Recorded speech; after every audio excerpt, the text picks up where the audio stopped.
মুসলমান আমাদের হায়াতের মালিক কে? আমাদের রিজিকের মালিক কে? আমরা কার গোলাম? আমরা এক আল্লাহর গোলাম, ঠিক কিনা বলেন? আল্লাহর গোলামেরা আল্লাহর জমিনে বসে আল্লাহর কোরআনের তেলাওয়াত শুনেছে। আসমানের নিচে জমিনের উপরে এর চাইতে আর বড় ইবাদত হতে পারে না। আফজালুজ যিকর তিলাওয়াতুল কোরআন, উত্তম জিকির হলো কোরআনের তেলাওয়াত, ঠিক কিনা বলেন? আল্লাহ তাআলার বান্দারা, আমি দীর্ঘক্ষণ সময় কোরআনুল কারীমের তেলাওয়াত করেছি, আপনারা শ্রবণ করেছেন, শুনেছেন তো? হৃদয়ের কান দিয়ে শুনেছেন? যদি শুনে থাকেন, এক একটি হরফের বিনিময়ে আল্লাহ তাআলা আমাদের আমল নামায় কম পক্ষে 10টি করে নেকি দান করেছে। কয়টা করে নেকি? 10টি, কোনো সন্দেহ নাই। আল্লাহ রাসূল বলেন আলিফুন ওয়া লামুন ওয়া মিমুন ওয়া হারফুন। আল্লাহ নবী বলেন কেউ যদি কোরআনুল কারীমের 3টা শব্দ তেলাওয়াত করে, আলিফ এক শব্দ, লাম এক শব্দ, মিম এক শব্দ, এই 3 শব্দের বিনিময়ে আল্লাহ তাআলা তার আমল নামায় 30টা নেকি দান করে। কয়টা নেকি? আমি এমন একটি সূরা তেলাওয়াত করেছি, সুবহানাল্লাহ বলেন, যে সূরাটা আল্লাহ তাআলা স্বয়ং নিজের কুদরতি কণ্ঠ দিয়ে তেলাওয়াত করে জান্নাতীদেরকে শোনাবে। কাদেরকে? আল্লাহ তাআলার জবানে কোরআন শুনতে চাই কি চাই না? যারা বলেন চাই কি চাই না? আশেপাশে যতটুকু মাইকের আওয়াজ যাচ্ছে, মুসলমান যুবকদেরকে প্রশ্ন করব, যুবক, যদি আল্লাহর জবানে জান্নাতে তেলাওয়াত শুনতে চাও, সিগারেট হাত থেকে ফেলে দাও, ফেসবুক দেখা বন্ধ করো, বাংলা সিনেমা দেখা বন্ধ করো, ক্রিকেট ফুটবল খেলা দেখা বন্ধ করো, কোরআনের মজমায় চলে আসো, ঠিক কিনা বলেন? সেই দিন জান্নাতে আল্লাহ তাআলার জবানে তারাই কোরআন শুনতে পারবে যারা দুনিয়াতে বেশি বেশি করে বাংলা সিনেমা দেখেছে, হিন্দি সিনেমা দেখেছে, যারা ফুটবল দেখেছে, ক্রিকেট খেলা দেখেছে, সব সময় সিগারেট নিয়ে, নেশা নিয়ে ব্যস্ত ছিল, জুয়া নিয়ে ব্যস্ত ছিল, তারা দেখতে পারবে? আল্লাহর জবানে তেলাওয়াত শুনতে পারবে? ফেরেশতারা পিটায়া লাল করে ফেলবে, ঠিক কিনা বলেন? লাথি মারতে মারতে জাহান্নামে নিয়ে যাবে। কথা বলেন মুসলমান? এই যে আমি দীর্ঘক্ষণ সময় কোরআনুল কারীমের তেলাওয়াত করেছি, আমি যদি 3000 শব্দ তেলাওয়াত করি, আপনি 3000 কে 10 দিয়া গুণ দেন, কয় হাজার?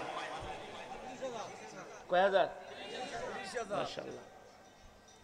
পটুয়াখালীর মানুষ অঙ্ক ভালো জানে না? না, 30,000। 3000 কে 10 দিয়া 30,000, কয় হাজার?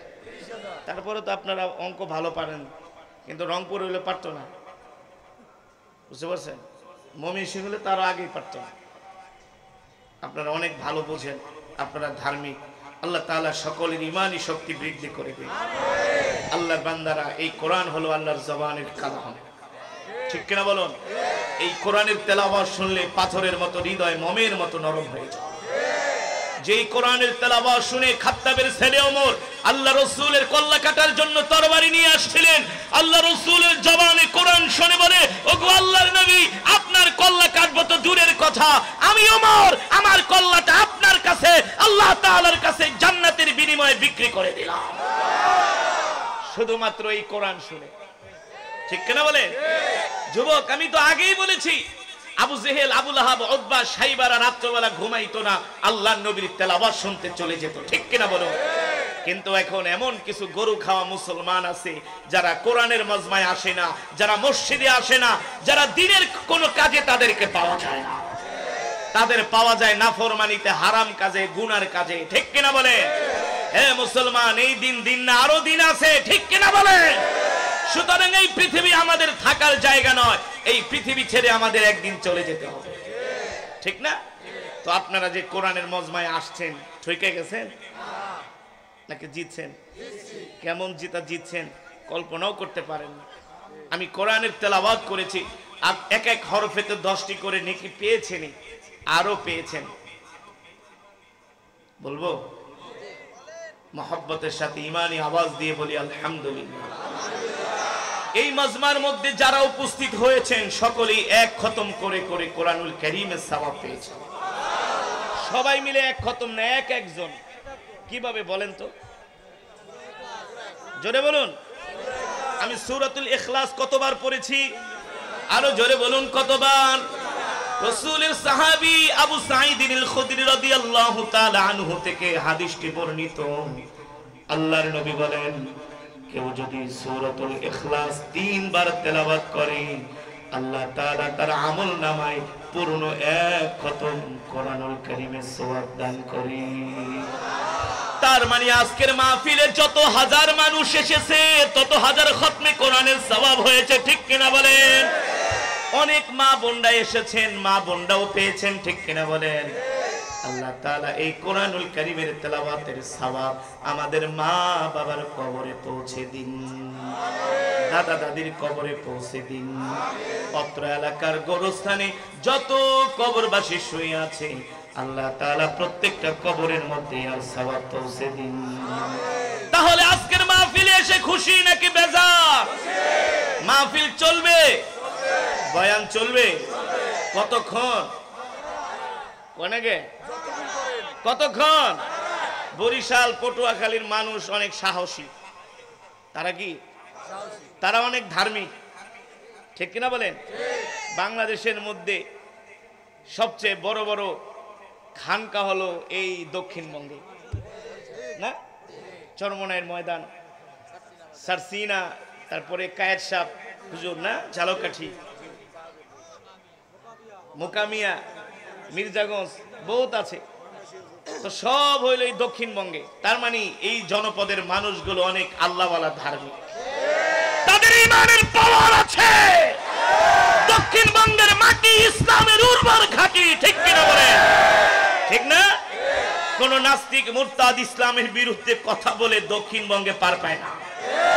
হ্যাঁ, এই জনপদের মানুষের বুকের পাটা আছে, তারা হক কথা বলতে জানে, হক কথা শুনতে জানে, হক কথা হজম করতেও পারে। অনেক জায়গায় হক কথা হজম করতে পারে না, ঠিক কিনা বলেন? এই কারণে মাহফিলে আইসা উল্টাপাল্টা কথা বলে, আছে না? কিন্তু দক্ষিণবঙ্গে আলহামদুলিল্লাহ এরকম হয় নাই, কারণ এই মাটির উপরে আল্লাহর বরকত আছে। আপনারা বরকতি জমিনের মাটির মানুষ, আপনাদের ঈমানের পাওয়ার আছে।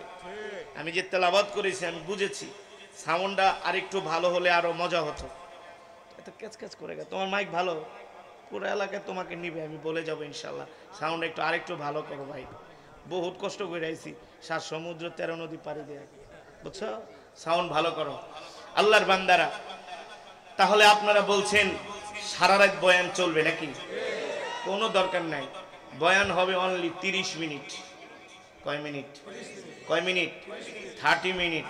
কিন্তু একজনও উঠাউঠি করা যাবে না, রাজি আছেন? ডানেও তাকানো যাবে না, বামেও না। কোন দিকে তাকাবেন? শুধু স্টেজের দিকে তাকাবেন, ঠিক কিনা বলেন? আমি একটা কালো মানুষ, একেবারে কালো, আমার চেয়ে আপনারা অনেক সুন্দর, অনেক স্মার্ট, অনেক সুদর্শন। আমি একটা কালো মানুষ, আমার কোনো দাম নাই, কিন্তু আমি যে কোরআন পড়েছি, এই কোরআন হলো আমার আল্লাহর জবানের কালাম, ঠিক কিনা বলেন? আরে ভাই, কাঠ দিয়া দামি দামি সুকেস বানায়, সোফা বানায়, ওই সোফার কাঠে, সুকেসের কাঠে পা লাগলে কেউ সালাম করে না, কিন্তু ওই কাঠ দিয়ে যদি আবার কোরআন পড়ার জন্য রিয়াল বানায়, ওই রেহালে পা লাগলে মনে হয় কলিজা ছিঁড়ে যায়, ঠিক কিনা বলেন? এটা কাঠের দাম নয়, কোরআন কাঠের সাথে লাগার কারণে কাঠের দাম হয়ে গেছে। আমি কোরআন পড়েছি, আপনারা কোরআনের মহব্বতে আসছেন, আপনারাও আল্লাহ তাআলার কাছে অনেক দামি হয়ে গেছে। আল্লাহ রাসূলের হাদিস, যে মজমার মধ্যে কোরআনের তেলাওয়াত হয়, আল্লাহ তাআলার অগণিত রহমতের ফেরেশতারা এই মজমার জন্য, আপনাদের জন্য দোয়া করতে থাকে। আল্লাহুম্মা গফির ওয়ারহাম, আল্লাহ আপনি আপনার এই বান্দাদের গুনাহগুলো maaf করে দেন। রাসূলের হাদিস আমি বানিয়ে বলছি না। সাহাবী আবু হুরায়রা, যেই সাহাবীর থেকে সবচেয়ে বেশি হাদিস বর্ণিত হয়েছে, নাম কি? হযরত আবু হুরায়রা রাদিয়াল্লাহু তাআলা আনহু। মুসলমান, আজকে আপনাদেরকে এমন একটা বয়ান শোনাবো, ইনশাআল্লাহ আপনাদের ঈমানের পাওয়ার বেড়ে যাবে, আপনারা বেকারার হয়ে যাবেন ইনশাআল্লাহ। তবে আপনাদেরকে ধৈর্য ধরে 30টা মিনিট সময় দিতে হবে, একজনে উঠাউঠি করা যাবে না, রাজি আছেন? কেউ উঠবে না, এই বাচ্চা বসো, এই ছেলে, একজনে উঠবে না। যে উঠবে তাকে হাত ধরে ইকরামের সাথে টান দিয়া বসায় দিবে। আরে ওরা যদি চায়ের দোকানে বিড়ি খাওয়ার জন্য ডাকতে পারে, সিনেমা দেখার জন্য ডাকতে পারে, ক্রিকেট খেলা দেখার জন্য ডাকতে পারে, এক বিড়ির পাশা 5 জনে ভাগ করে করে খায়। চাচা খায়, ভাতিজা রেখে তুইও এক টান দে, আর এক ভাতিজা রেখে তুইও এক টান দে। চাচা খাইতে গিয়ে দিদি শেষ করে আলাইছেন, এটার ভিতরে বরকত আছে। নাউজুবিল্লাহ বলেন। তো ওরা যদি এইভাবে হারাম জিনিসের জন্য মানুষকে ডাকতে পারে, আমরা কি আল্লাহর কোরআনের জন্য ডাকতে পারবো না মুসলমান? আমরা কি কোরআনের ময়দানে ঈমানি শক্তি নিয়ে বসতে পারবো না ইনশাআল্লাহ? আল্লাহ তাআলা সকলের ঈমানি শক্তি বৃদ্ধি করে দিন। আমি বয়ান শুরু করব। বয়ান অলরেডি 3 ভাগের 1 ভাগ হয়ে গেছে, আর 3 ভাগ বাকি আছে। 2 ভাগ বয়ান, 1 ভাগ মোনাজাত। ইনশাআল্লাহ আপনাদের ধৈর্যচ্যুত হবে না, আমি ধৈর্যচ্যুত করব না। আরে ভাই, আপনারা আসছেন 2-3 কিলোমিটার দূর থেকে, আর আমি আসছি ঢাকা থেকে। কোথেকে? আবার যাব ঢাকা। তো ব্যস্ত কে বেশি, আপনারা না আমি? কে ব্যস্ত? আমি হলাম আপনাদের মেহমান, আপনারা হলেন মেজবান। মেহমানের কদর বুঝেন? রাসূলের হাদিস, তোমার বাড়িতে যদি কোনো মেহমান আসে, আগে মেহমানের থেকে জিজ্ঞেস করবা কি খাবেন। মেহমান যদি খাসি খাওয়াই, খাবো, আপনার তৌফিক থাকলে খাসি খাওয়াতে হবে। যদি বলে আমাকে গরু খাওয়াতে হবে, তৌফিক থাকলে গরুই খাওয়াতে হবে। মেহমানের এত কদর, এত মর্যাদা, ঠিক কিনা বলেন? আল্লাহ রাসূল বলেছেন। তো আমি হলাম আপনাদের মেহমান, আর আমি কি যেন তেন মেহমান নাকি মিয়া? আমি কোরআনের খাদেম। আপনাদেরকে কোরআন শুনিয়েছি, 1 হরফে 10টি করে নেকি পেয়েছেন। শুধু এখানেই শেষ না, 1 খতম করে করে কোরআনুল কারীমের সওয়াব পেয়েছেন। জীবনে তো কোনোদিন অনেকে আছেন 1 খতম কোরআন পড়ে দেখেননি, কিন্তু আজকের মাহফিলে আসার কারণে 1 খতম কোরআনুল কারীমের সওয়াব পেয়েছেন। খুশি হন নাই? খুশি হন নাই? হ্যাঁ। তো আমি মুসাফির, যে মজমার মধ্যে এতগুলো খতমে কোরআনের সওয়াব হয়, ওই মজমার মধ্যে দোয়া করলে আল্লাহ তাআলা সেই দোয়া ফিরিয়ে দিতে পারে। পারে? এই কারণে আজকের মজমা থেকে আমরা চোখের পানি ছেড়ে হাউমাউ করে আমরা আমাদের গুনাহের জন্য আল্লাহ তাআলার কাছে ক্ষমা চাইব, ঠিক কিনা বলেন? আজকের মজমার ভিতরে মোনাজাতে কান্নার রোল পড়ে যাবে ইনশাআল্লাহ।